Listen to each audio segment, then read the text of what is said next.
This program is powered by thevirtual.show, making your offline events virtual. Ladies and gentlemen, the host of WEBIT Virtual, Dr. Plamen Russev. And hello to another of my favorite editions of WEBIT Virtual, the Founders Games Demo Investors Day. That's the real thing why we do everything, and that's the real thing why WEBIT has been existing for the past 12 years, supporting and growing the entrepreneurial ecosystem all around the world. And we are proud of doing what we are doing. We're proud of supporting the entrepreneurs from all around the world for the past 12 years, never asking them to buy tickets and never asking them to pay for being introduced to investors and to global enterprise leaders as long as they pass our tough selection process. And the numbers are clear. We've been selecting companies that survived of over 67% for the past 12 years. That's a number. If we were an acceleration program, that would have been the most successful acceleration program in the world, but we are not. And we're working to support the ecosystem, and we are not taking equity, and we're only here to be of help. You will see 3 of the best startups we have selected as part of this special week, special for me, special for many of the people who you will see during the next editions this week, the Health Innovation Week of WEBIT Virtual. Why special? Well, you know the answer better than me.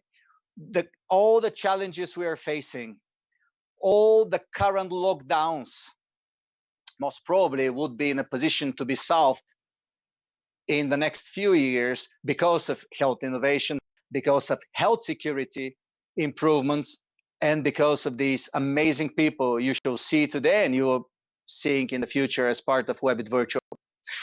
That's why so close. That's why I believe that today you will hear and you will be inspired. And without further ado, I would like to go to the next step of this program, announcing first the panel of the great investors we've invited today, and of course, the startups themselves. Before that though, I would like to say special thank you to our partner of this particular edition. Look, who is it? EIT Digital Challenge. Scale up your digital deep tech business. Win international growth prizes totaling 350,000 euros. Apply now. We have our first guest here. It's an old acquaintance of mine. It's someone who has been helping us when we, for the first time, started expanding with WEBIT globally. After 3 successful editions back in 2008, 2011, oh my gosh, it's been so long time ago. We have been invited to Istanbul and we decided to make the next move there. And he is the leader of that ecosystem. I call him like this.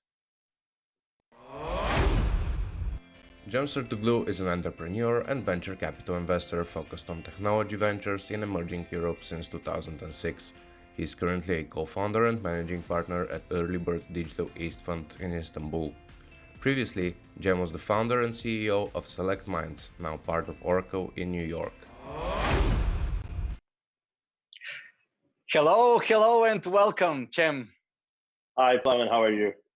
Hoş geldiniz. Hoş bulduk. I know a few more sentences as you write well, as you know, but I'm not going to use them because unfortunately I couldn't manage to catch up with my Turkish. But Cem, Turkey is too small for you, and you're actually actively involved in a number of fantastic investments all around Eastern Europe. Is that correct? That's right. You may remember we raised our first fund to focus on the Series A opportunity in Central and Eastern Europe, what we call emerging Europe, which for us includes Turkey, of course, back in 2014. And since then, we backed 15 companies from the region.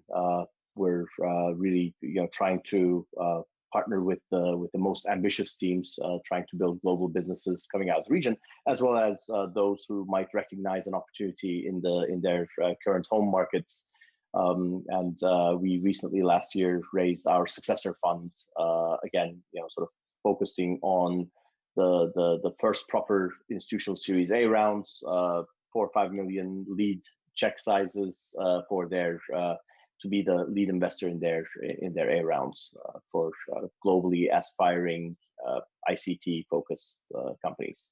Unipath is a great example of opportunities that this region is providing. I think, if I'm not mistaken, their current valuation is about 5 billion, sorry. 7 billion. They raised at a 7 billion valuation last year, but you're right. I mean, this is a company we met back in 2015, 12 people working out of a small office in Bucharest. Next thing you know, they're 3,000 people, global leader in what's now becoming a very large segment of enterprise software, robotic process automation. So like you said, UiPath has been a great poster child for emerging Europe opportunity for us. Fantastic. And my heart and soul, obviously, being born in this part of the world is here. And I'm a huge supporter of all these initiatives. We're trying to do our best also. And so we've seen some great results, establishing Sofia as a digital capital all around the digital media and further growing that. So I'm so grateful for putting your efforts, your knowledge and know-how and making all this possible. And I thank you for joining us, Cem. Thank Çok you. teşekkürler. Bir şey. And our next participant of the jury, and please look at him. Who is it? Mackenzie Kosut runs the global startup advocate team at Amazon Web Services, where he mentors hundreds of startups every year. He provides feedback and technical guidance by tapping into his experience of over 10 years, helping to grow a number of unicorn startups. Mackenzie, thank you so much for joining. How is it to be responsible for 15 billion under management? Oh, you're talking about back in the Betterment days. It was exciting. I think being a leader in the robo-advisor space and kind of leading that industry.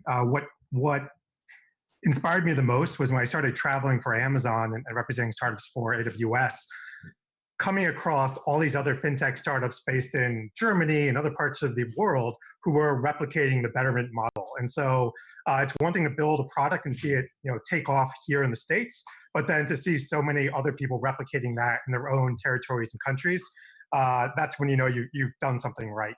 So yeah, I'm very, very proud of my work I've done there. Ian, you should be. And I've mentioned your past because your current is so well known that we cannot surprise anyone. So I wanted to bring you a little bit back in the past and building that, how important your participation here. I would like to add more that you actually have a technical background and you started as a CTO. So you have, you've seen almost 360 degrees of building a successful company. Yeah, I've had the fortune and good luck of selecting the right companies to build 3 into unicorns. So running engineering teams there, I've learned a lot from the early stages of getting off the ground to hyperscale and large scale in the long run. So I'm fortunate to bring that knowledge to AWS and share that at scale to a lot of the startups who we work with every day. And yeah, I'm excited to participate in this event today. No, we must have done something very right, dear Mackenzie, to have the right and the pleasure to have people like you with us. So thank you so much. And I'm sure that the more the startups who are now already in our backstage listening to who are going to vet them, aware that they must have done also something very right, or they got very lucky. So you will tell me at the end of this show which of the two are the one in place. Thank you so much. Let's see the next investor as part of the investors panel of today's Founders Games Demo Investors Day. Ilja Vladimirov is Director of Digital Investments at Evonik Venture Capital. Evonik is a global specialty chemicals company with businesses at the intersection of nutrition and health, both for humans and animals. Ilja, welcome. Thank you. Pleasure being here. Great. Thank you. It's our pleasure. We have some issue in our connection, but it's only the communication connection, not the one that we're building now. And regardless if you have issue with your sound or not, which I hope we will fix. I mean, we have to deal with too many variables having this global production of a television broadcasting with full interaction with the audience. You still are going to be in a position to vet the startups because we have our platform connecting us. But now, hopefully, you will be heard by our audience. What you're doing is pretty much on the spot here, and you are investing globally in health startups. You're one of those that have very deep dive knowledge and know-how, and we count very much on your vets as member of this jury. Give us your overview of how the current situation is impacting your deal flow, how your current situation is giving you more strength among LPs by doing what you're doing. Yeah, happy to. So Evonik is a global company. We have 22 very different business lines, and our interest ranges from medical grade 3D printing polymers to bio fabricated synthetic leather to printed tissues, 3D printed tissues. So we are in many markets, and depending on the market, the impact is radically different, right? So in some perspectives, we obviously see a strong increased interest and increased deal flow, increased quality of deal flow, and also a strong interest of investors, especially in health-related topics. And then on the other hand, where we are rather involved with materials that might go into the automotive industry, for example, their demand in us being second-tier suppliers is tough, and we expect a decrease in deal flow. And this also obviously has quite a difference across our portfolio. And I think as a company, we have been market leaders in several health-related markets, and we want to increase our commitment here. We are focusing increasingly on the US and Asian market, where we have done several investments last year, but we remain a German, Central Europe rooted company. What is the average check that you're signing for entry investment? Our check ranges between 500,000 and 5 million. So we are looking more into existing products and Series A to Series B stages, but this really depends on the strategic interest, where we often are a partner in seed stage and pilot scale.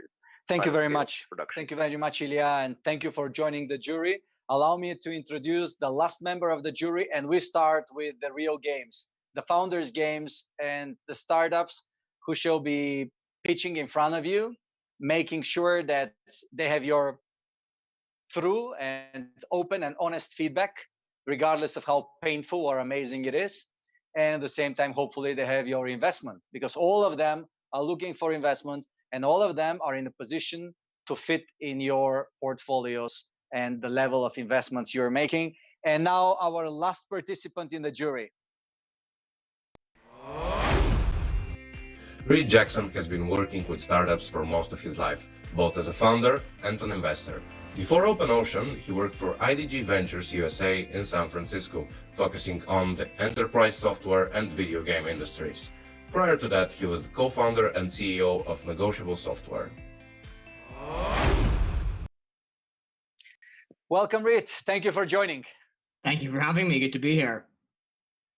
Another self-made investor, entrepreneur/investor, now being part of OpenOcean, actively involved with the European ecosystem, but obviously globally also. What brings you to our panel, besides, of course, our kind invitation? What are your expectations? Well, actually, I'm really interested to see how it feels to be part of a panel like this remotely. It's not something that I've done before in this kind of format, so it should be really interesting to see how that is. But obviously, yeah, I guess the main reason is I'm keen to meet these amazing startups and find out more about them. They are amazing, and yes, indeed, we started again doing things that no one else has been doing before. At WEBIT 12 years ago, we started matching enterprise and startups, and I was publicly announced completely crazy to match these founders. At that moment, 12 years ago, entrepreneur was with some questionable hygiene habits. Let's say it like this. 12 years ago, if you remember, it was crazy. But we did it, and we still do it. Now we would like to not to stay at home and doing nothing. Actually, instead of one event per year, now we have 3 events every week and sometimes 4 events every week, which is an amazing opportunity for our whole ecosystem to get together. And also adding more and more investors, like some of you who have never been to WEBIT, among the 1,000+ investors, but actually now being able to touch and to feel the power of WEBIT. Thank you all again for being with us. And I would suggest that we stop that heartbeat that our first participant is having and give her the floor. It's well known that investment, unfortunately, is very mainly manhood business. And we try to invite more and more female investors to join us. It's not very easy, but at least we have founders who are representing gender diversity. And even more, this particular founder, I just realized, has a Bulgarian name, and she's from a country where I come from, even though she doesn't live in Bulgaria anymore. She's from Switzerland. Her name is Evelina Georgieva, and her company is called Pryv or Pryv. I think it's Pryv. Hello. You're right. Hi, Evelina. It can be said Pryv or Pryv, depending how you pronounce it. It comes for privacy. Thank you for inviting me. I'm very glad to be with you today. And I'm one of the co-founders of Pryv. We're a Swiss-based company which started in 2012. Just one second. Thank you. No, you just a little bit. You managed to hit the clock. So let me say the start now. You have 3 minutes to pitch your company starting now. Great, thank you. So we're based in Switzerland. We started in 2012, and we developed a software for personal data and privacy management, which has been available under licensing agreements since 2015. It's mostly used by healthcare organizations. We like to say like a solid foundation on which they can build their own digital health products. What it allows them to do is to manage personal data throughout its life cycle, from the time it's collected, stored, and shared within and regards to the applicable requirements and the regulatory. Most of our customers are within the healthcare sector, being developers of mobile applications or medical devices, medical IoT, different solutions for telemonitoring and telehealth care, also insurances that are developing on the top of our middleware, different type of prevention solutions or risk modeling. And we also work in the pharma industry in the scope of remote clinical trials, which right now in regards to the COVID-19 are really scaling up. It's amazing. So they're allowing patients to be enrolled and to participate remotely thanks to the so-called digital biomarkers, again being given different type of mobile apps and devices. And why I said mostly in the healthcare industry, we also have customers that are outside of healthcare. These are typically companies that are developing solutions that are fed by personal data and that are having a lot of pressure under different type of regulations specific to the market where they operate. So here is the thing. It's a lot of pressure on them. Once they start collecting personal data, first and foremost, they have to make sure that they have the consent of us as an individual. and it's quite difficult to make sure that they have the right to use this data properly and rightfully. There is very high risk of penalties and having different type of fines. And last but not least, it's very important to manage personal health data properly, so you don't play with your image and branding at any point. I'm not going to spend much time here because we're very limited in time, but just listed few of the things that this type of data management platform should answer, like tell me where it's my data, prove me that my consent was given, that it has been executed rightly, prove me how the data was processed, where physically it's it, and that it has been deleted, and my profile and myself have been forgotten. So there is two options for our customers, either build or buy. Very typical build versus buy situation. So instead of developing internally, we provide to use. Sorry, time is up. Solution. Wow, that was fast. I know sometimes 3 minutes are eternity. Sometimes 3 minutes are never enough. We have 5 minutes for Q&A. Who would like to start first? Great job, Evelina. Thank you. Who from the jury would like to start with the questions? Can you talk me through kind of how long it takes to acquire a new customer for this? Kind of what that timeline looks like for new user acquisition? It started before 2017 with a very long life cycle of acquiring one customer. It can go up to more than 1 year, even 1.5 years, up to the time they set up internally the project and so on. This got very much decreased after the GDPR. We stopped being in a position of explaining why you should take care of personal data properly. And now, in the past 2 months, it went really faster after the COVID-19 started, unfortunately, for many aspects of life.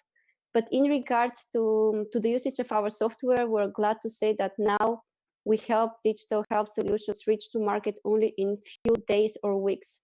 So once the project is there, we send our software, it's deployed, we teach their IT team how to use it, how to connect to the mobile application or the algorithms, the device, and they go live. So if you're asking me for today, it's a very short sales cycle. If you're asking me for before, it was the hell. And just to follow up on that, so it only takes a few days to set up, to demo it, to say, look, I'm working down your environment.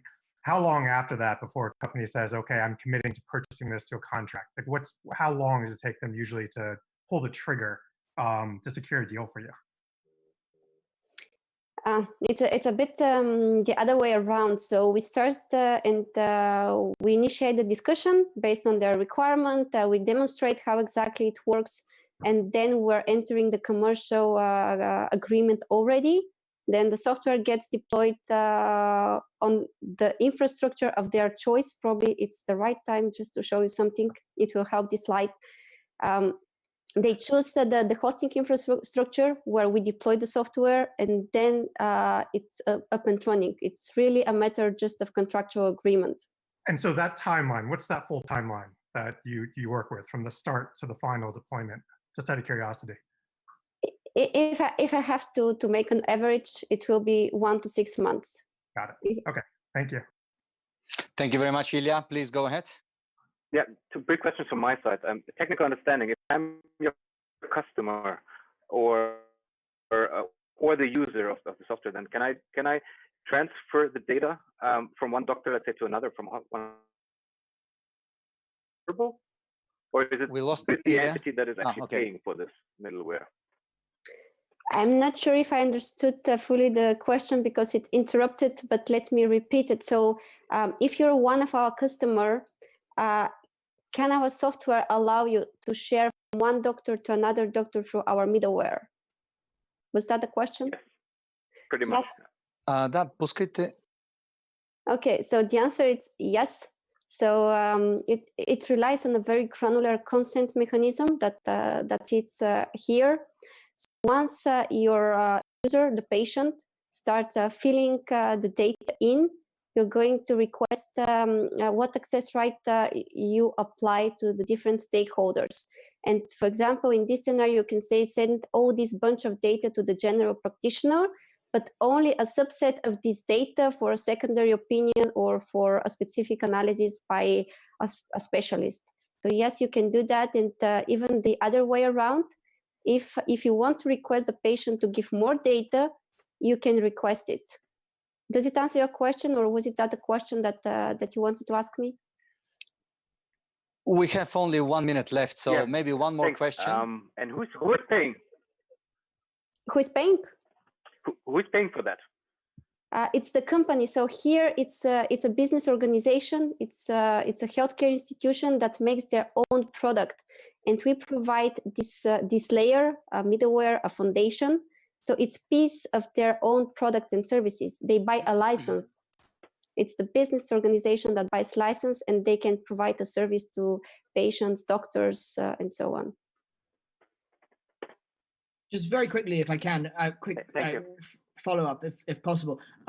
So just on a strategic point, why even offer a non-healthcare use case? What are the sort of non-healthcare use cases that you're going after, and why do that at all? I mean, it seems like you have quite a specialized product, and obviously there's a lot of products out there for non-healthcare data privacy management. A lot of them have raised a lot of money. Why not just sort of stick on the healthcare route and double down? We decided to focus on the healthcare industry because it's pretty heavy in terms of requirements, not only on the personal data, but industry specific, different medical requirements for how to handle the data. So we decided to stay in this area, as we're pretty strong on in this regards, building something called like legal interoperability, not only technical, but legal interoperability. In the cases that are outside of the healthcare industry, these are typically companies that are providing privacy services, and they embed our middleware within their privacy offering. There are many GDPR type of companies out there that can also have it embedded in their offering. That was a very important question, obviously. We also have questions from the audience. The audience is very active, and other investors. I have a question if it's applicable to every EU country, legislation agnostic. Anyway, that's well done. Thank you so much.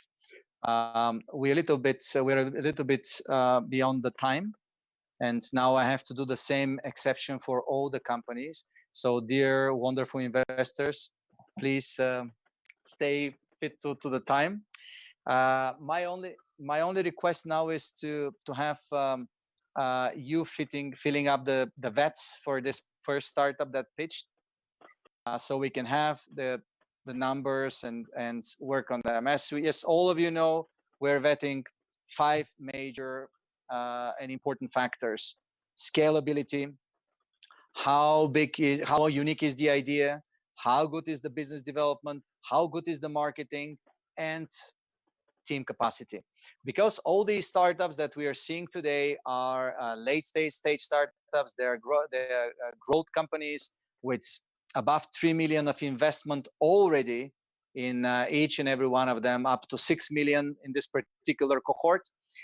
Obviously, we don't question the team capacity, but still you should work on that also, and please make sure you have your VETs on that.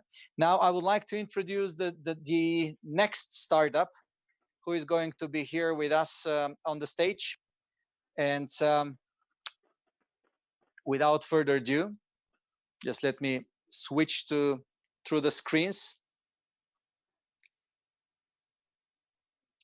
So we have Medyria. Medyria is based in Switzerland, Series A company with 6 million investment. It's a Swiss medtech startup that engineers technologies for cardiovascular catheter navigation and sending. And the rest we will hear from the founder, Mauro Sette. Mauro, hello. Yes, hello, good afternoon, everybody. This is Mauro, and I'm here presenting Medyria for you today. So, start, 3 minutes. Yeah, thank you. So Medyria has a unique technology that is a sensor to measure the blood flow velocity. And we would like to use this blood flow velocity sensing within endovascular and cardiovascular procedure. This is Medyria, this is the team. So brilliant engineers that brought a product to the market. You see here in the back, the product is a system with a monitor connected to our sensor and to our sensing catheter that you could see here. And this is what this team made so far. We are also working on a second generation of the product that is a product for the cardiovascular application. So what is the problem here? You have 20 million people dealing with angina pectoris, which is chest pain. Out of these 20 million, 4 million will get sooner or later an angiography. And only 50% of this problem will be found with a coronary problem that can be treated with a stent. And only 30% of the initial will get a resolved angina. So they can go home out of the hospital having their problem solved. The other 70%, they remain with the so-called disease that is called non-obstructive coronary artery disease. This problem, the diagnosis of this other problem is very complicated. It requires several iterations within the hospital, which decrease the quality of life of the patient and increase the cost of the healthcare system. So what we have understood is that there is a need for a new device, which is by measuring the blood flow velocity within the coronaries is able to make an accurate diagnosis of this disease. This device is a guide wire equipped with the pressure sensor and with the blood flow velocity sensor that can do diagnosis of both coronary artery disease problem and non-coronary artery disease problem. You have several companies, big multinational strategics already active in the field. Most of them, they do a pressure measurement, calculating an index that is called FFR, that quantifies the coronary artery problem. But none of them, or very, very few of them, they have a blood flow velocity measurement. And this is the innovation. This is what we would like to bring to the market, this new type of diagnosis. And this is Medyria below there. The market is huge. So you have 4 million people, 4 million angiography that can be tackled. On average, we can sell a catheter to each angiography for 500 Swiss francs or dollar. So this gives a market that is more than $2 billion market. So it's a huge market. And in order to do that, we are looking for $5 million in order to develop the second generation catheter and bring it to a preclinical phase. And that's it. I thank you all.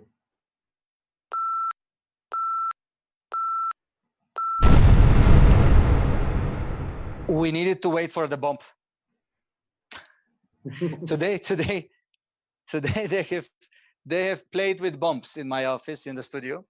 Obviously, they're in a peaceful mood. Thank you very much for this presentation, dear Mauro. I'm pretty much respected by what you have achieved so far, and I would like to hear our jury members and their questions. Asking to start now. What kind of regulatory approval do you need for this, Mauro? So is approval for medical device, which is the CE marking or the FDA approval in the US. So for this particular product, we would like to target first the FDA clearance because the US market is much bigger and because the European market is suffering from the change of regulation from NDD to NDR. So it's better to leave the European market alone for the next 2 years, wait that this regulatory issue is solved, and then come back to Europe later. So we are going to tackle first the US. Understood. Other questions? Mackenzie. How does your product differ from like duplex ultrasounds, which I think is also used in this type of procedure? Yeah. Can you talk through the differences? So Doppler ultrasound is a technology owned by Philips Volcano at the moment. They are the other supplier on the market. Is not used. As a matter of fact, Philips is considering to withdraw this guide wire from the market because using Doppler into the vessel is not a good idea. And they have so they never managed to go through the market because it's very unpractical to make this measurement, leading to inaccuracy of the measurement. Okay, so we propose a device. We want to develop a device that is easy to use.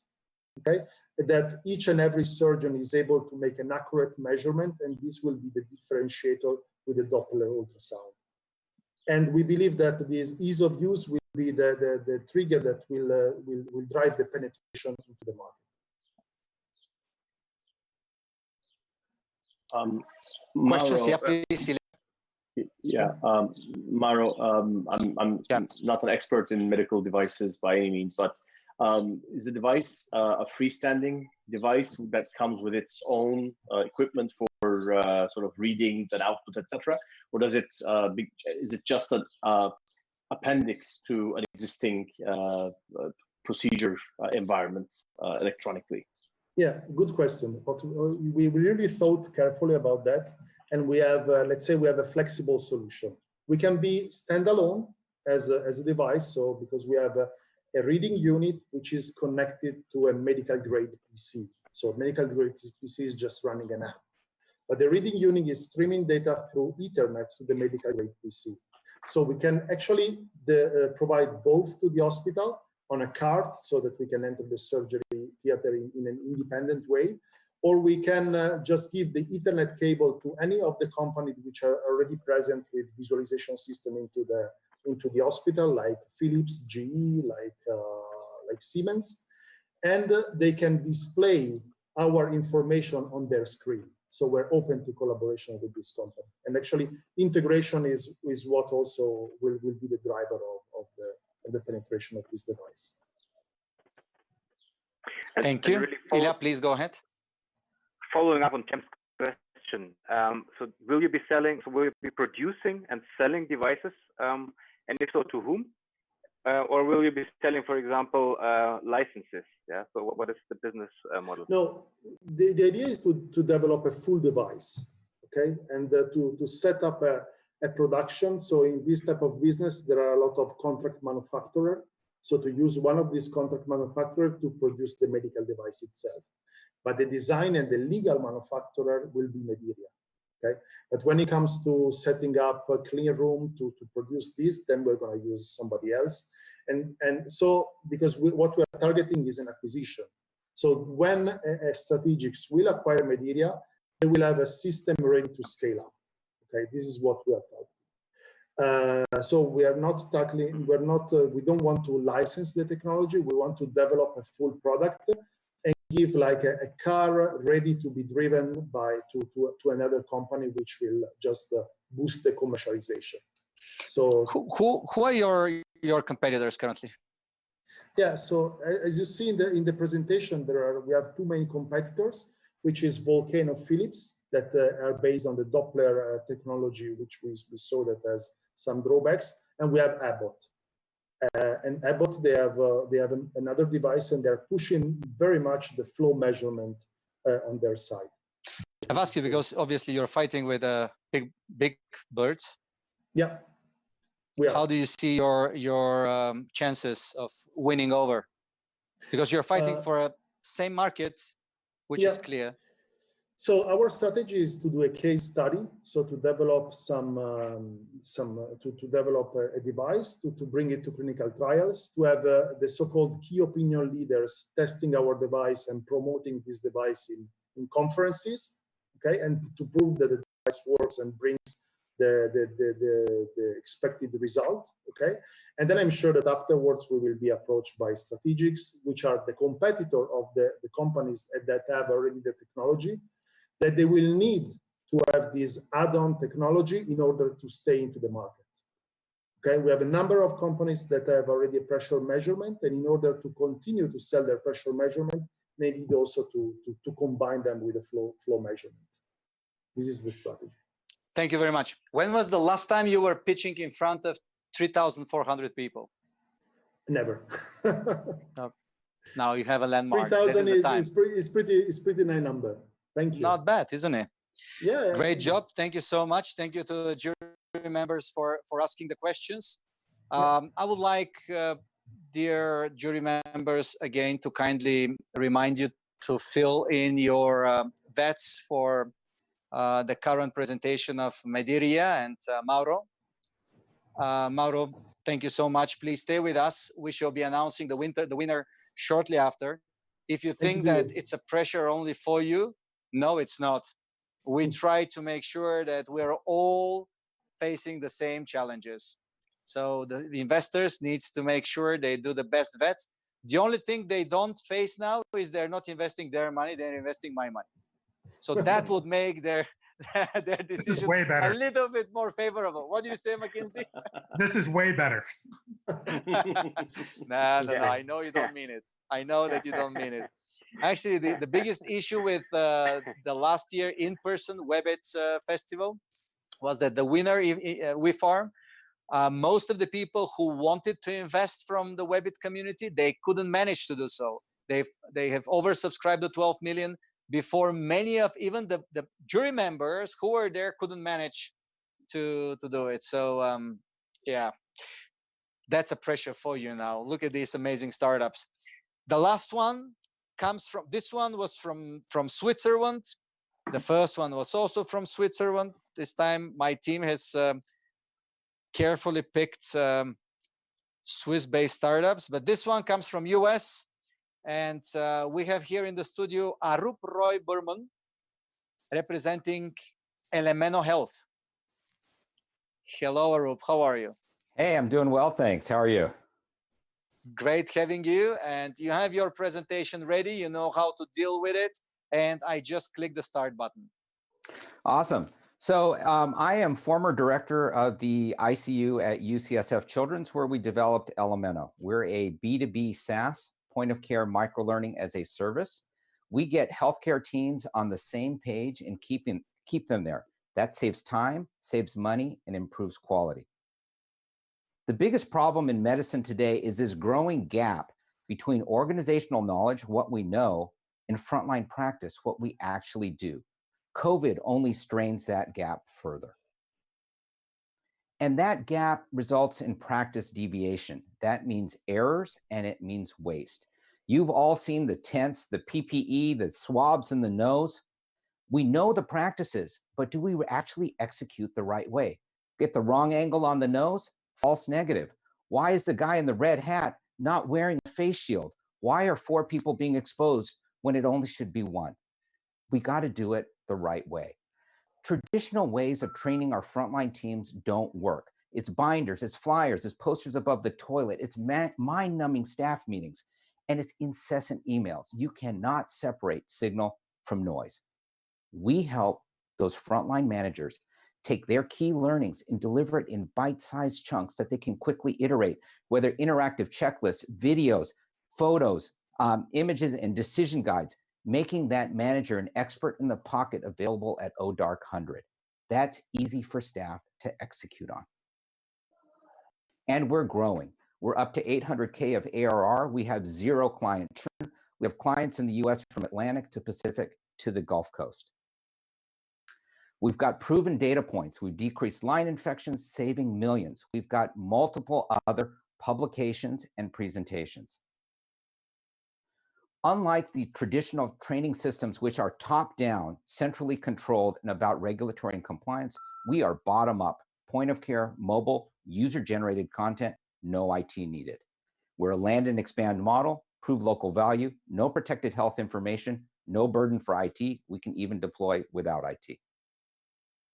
Hospitals engage, they share their operationalized practices. We de-siloed them, creating collaboration that allows them to market for us through their successes, with a big picture goal of democratizing access to best practices worldwide.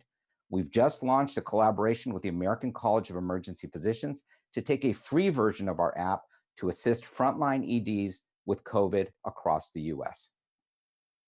We're a team of doctors and nurses, healthcare IT experts, and gamers who know engagement. And the way you can help is through direct investment. We even have a crowdfunding platform open right now for your full audience and philanthropy as well. Love to share more in Q&A. Thank you. Thank you so much. Sure. Great presentation. I'm looking forward to hear the questions from the jury. Who is first? Jem. Arup, thanks. Have you started measuring results from your clients and how they compare to their pre-Elemeno Oh, baseline? absolutely. That's actually, that's the fundamental basis of, I know I glossed through this quickly. But if we actually tell these stories here, the first study there that was peer reviewed and published compared intervention groups, 10,000 line days, with non-intervention control groups, showing that with our approach, infections decreased versus the controls. We've done that also looking at before and after with this hospital-acquired diarrhea like C. difficile. And we've also tracked our time of our end users in how much training they're able to accomplish during their work time or off hours in the app, as opposed to having to pull them off the line for paid classes. So we've showed decreases in both labor costs and decreases in the soft costs of, adverse outcomes. Thank you so much. Ilja, please go ahead. Arup, thank you very much. I didn't really understand who's creating the content and how do we incentivize the hospitals to do that, if I understand correctly. Yeah, so the content itself is content that is coming from the frontline managers. They are the subject matter experts. If I'm an ICU manager or ED manager, I'm in charge of getting my team to do their work. Now they're able to give that, we help to transform it through our technology and deliver it so we make them successful. But they take that content and then make it shareable. So it's shareable then across this ecosystem. And odds are that somebody in another hospital is facing the same problems that you are. So I start to share content from my community. This builds a defensible moat for us in this community, and people start learning from one another. Thank you. I had the privilege to have very detailed information of the startups in advance. So I have set my bets, but you still have time to ask questions. Please go ahead. Mackenzie, please go ahead. So I like that you touched on gamification. That's my question is, if I'm working in a hospital and I just looked up how to do a particular procedure and I got this microeducation, which I love, that's all self-service, it's sharing knowledge. The next day, if I have to do that same procedure, what makes me as a nurse or a doctor go back to this app and check it to make sure that procedure didn't change? And with so many procedures, how do you keep that up to date and build the habit of referring to this app before proceeding with a particular procedure? Great question. So much, Mackenzie. Thank you so much, Mackenzie. Yeah. So we are a team-based application. So if you are looking at this panel on the left, you can say my teams, change teams. So as a manager, I control my team card. That's able to tell my team what is new, what has changed, what are the most recent updates. So I'm able to, as an end user, when I'm logged onto my team, see what is the critical new information that's coming to me. That keeps me up to speed. And if you want to make it fun when you do a deployment, you can play our natural rivalries. Day shift wants to be better than night shift, or the medical ICU wants to be better than the cardiac ICU. You can use that social beat and drive that through the challenges piece in gamification. Thank you. We still have time for questions. More questions for Arup? Please go ahead, Reid. So what has it been like so far selling this? I mean, what is sort of the impression when you go and take this into a hospital or a healthcare system? Obviously, not just in the context of COVID, but presumably these have typically been some of the harder customers in all enterprise software to win over to do anything. So when you take a sticky, gamified, kind of self-service solution, how do you sort of get them excited about it? What does that sort of sales cycle look like, and how has it changed pre and post Corona? Sure. So, when we started out, healthcare is inherently risk-averse industry, right? And it's got that sticky engine, hard to break into. So those publication proof points were essential to be able to get that first foot in the door. But once, in that first sales cycle, that could have been 18 months. So that was the traditional healthcare sales cycle. But as each hospital's come on board and they're sharing their successes, that cycle's getting shorter. The fastest sales cycle we did was about 1 month ago. We got a call on a Sunday morning saying Sonoma Valley Hospital needs help with COVID readiness. By 2 p.m., we had a demo for them. By 3 p.m., they gave it on a verbal handshake. We want to do this. They looked at shared content, picked what they liked, added some of their own. By 6 p.m., we were live and going out to staff. So we're shortening it in the overall. Thank you. Thank you very much, Arup. Well, now the fun part starts. We have to see who's the winner. But before we do this, I would like to have a word with you, gentlemen. I would like to hear one by one your thoughts, your advice, your ideas for all of the 3 startups. We're a little bit over time, but I cannot spare time here once I have you all with us. And obviously the startups would love to hear your feedback. Not only them, but all the people who are with us. We still stay above the 3,000. So maybe let's start on the same row. I've invited you to our studio to start with Jem. I know it's the easiest or the hardest, Jem. So let's start with you. Well, I think the times we're living in, I mean, with this global pandemic, as an investor, what I've been reminded of has been, you know, how some of the big problems in the world require global collaboration, and healthcare is one of those areas where still lots of sort of regulatory barriers, cultural barriers, even strategic barriers still exist around countries. And you know, most of the startups we're hearing from this today have global aspirations. Ultimately, want to build global businesses. So I think to take a global approach from day one will be critical, despite the regulatory barriers and frictions in that's specific to the market. I say this as an outsider to the life sciences and healthcare market. Did you see something that you didn't like and you want to make sure that that particular founder should not repeat it in the next presentation, speeches, or the approach? Not one I could point out to, no. 3 very exciting companies, no.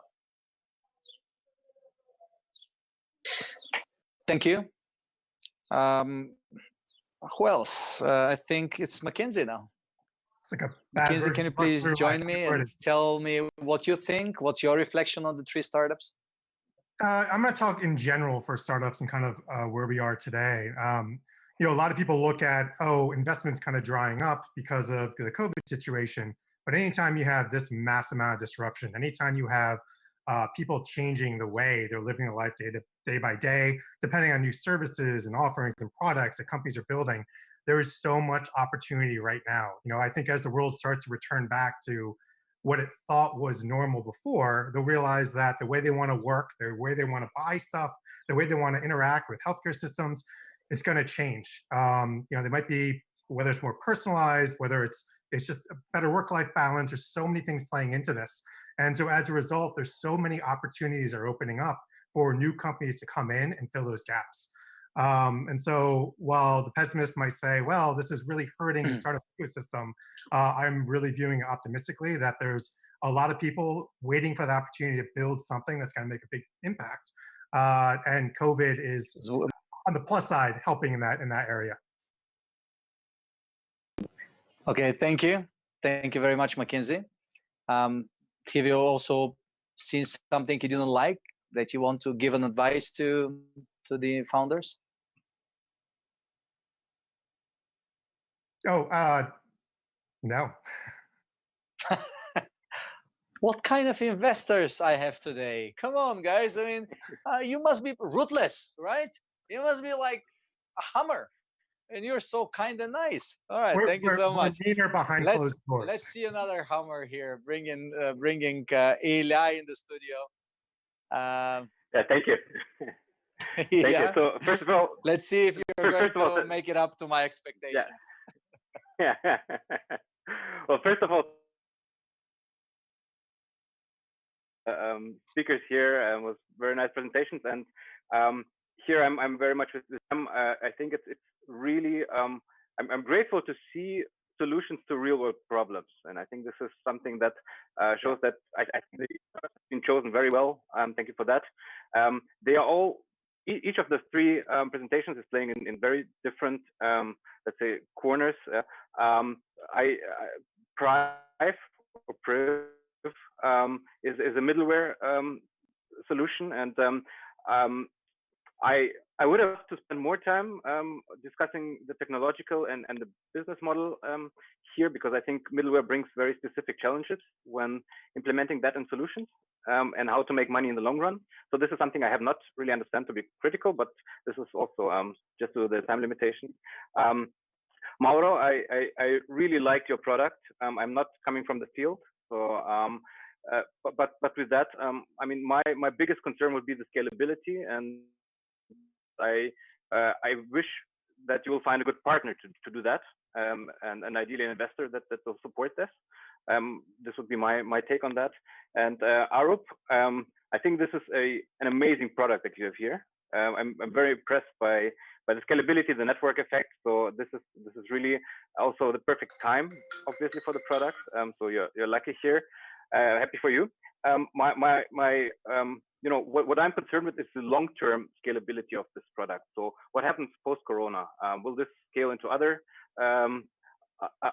cases, diseases, and so on? So what happens afterwards? This needs to be an ever-evolving product, and it can be an amazing journey for that. So thanks, everybody. Great startups. No, I'm also very grateful to all of these amazing startups who applied. Most probably you know that we have this global COVID-19 health security challenge. Some of them are from that particular one, others from the 4,500 companies that applied for the Founders Games. And definitely an amazing work of our startup team. Congratulations to all of them, Bobby and others who are working with these great startups. Thank you so much. And now we have Reid also joining me in the studio with his final words. We already know who is the winner, Reid, but still, I would like to hear your reflection. Well, I just want to say first, thank you again for inviting me. I mean, 3 really good, very fine-tuned pitches. I really enjoyed hearing all of them. You know, in terms of you know, I think I really could only echo what all 3 of the investors before me have said, because they've all made great comments, and I don't have too much new to add. But really, yeah, I mean, I think the one that I would pick up on is Mackenzie's point, that I think that this lockdown period particularly is going to lead to a lot of innovation, and we're going to see a lot of new technologies that emerge over the next you know, year or 2 that were founded in this time. And I think that they're, you know, all, well, I mean, especially thinking about Pryv and the middleware solution. You know, also Elemeno, you know, you guys are so well positioned to help companies coming out post, you know, post this sort of COVID crisis, and really helping them build solutions. I think that's also what's particularly exciting here. But again, yes, thank you very much for inviting me. I really enjoyed participating today. Thank you so much. Thank you for having you with us. And it's time for the moment of truth.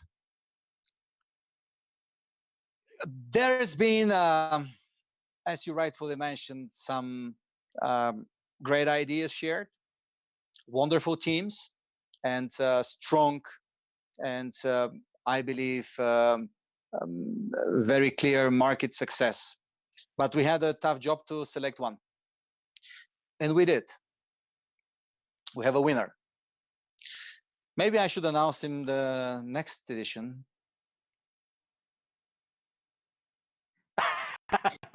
And the winner is Elemeno, Health, and Arup. Congratulations, Arup. Thank you. Thank you very much. Really appreciate it.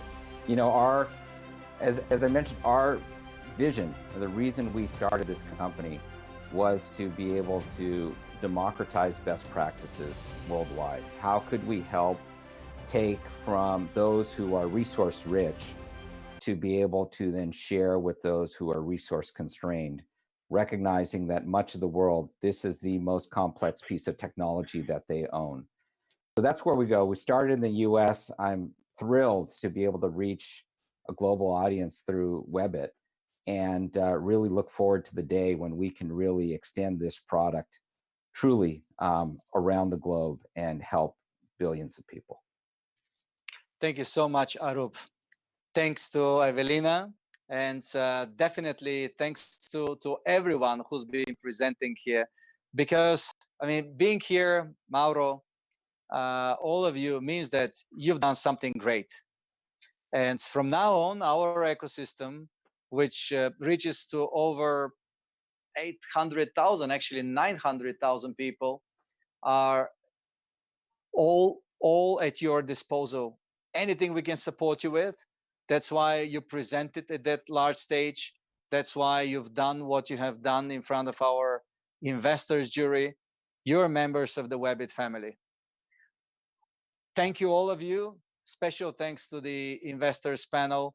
You have received, as founders, some great VADs, but I would like to return that back to the investors. You are fantastic. Your investment path has been phenomenal until now. That's why we've invited you.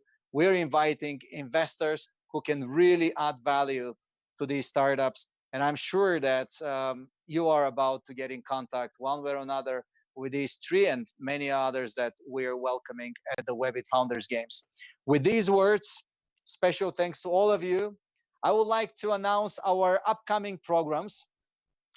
Tomorrow, we shall be hosting the CEO, the past CEO of Apple and the president of PepsiCo, John Scully, along with a dear friend of mine, John Nosta from Nosta Labs, a very deep dive professional and innovator in the healthcare space.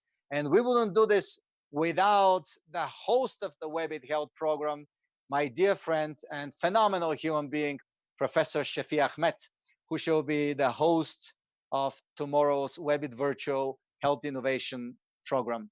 And we shall be having also another special guest from CNBC, who is going to moderate the whole discussion and to represent the questions from the audience. Never forget, we are live. The production you see is live production, which we as entrepreneurs invested and built for less than a couple of months. And now we have that television broadcasting live for all the WEBIT community around the world. Use hashtag WEBIT and ask your questions. And then coming up next, we shall be hosting another amazing leading media panel, leading media forum, with participation from leading media such as CNBC, CNN, USA Today, and BBC, and their editors. You see them on my screen. It will be a phenomenal health innovation week, and I look forward to have you all and many more joining us tomorrow for the Thought Leadership Summit and Thursday for the Leading Media Forum. All of this during the WEBIT Hour. All around the world, you know your time when you should join us. It's 5 Central Eastern European time. It's 11 New York time, 8 a.m. San Francisco, and I think it's 9:30 in New Delhi. All around the world, thank you for joining us, and thank you all for supporting our global mission of improving the state of today and creating the desirable future. Thank you. See you tomorrow again.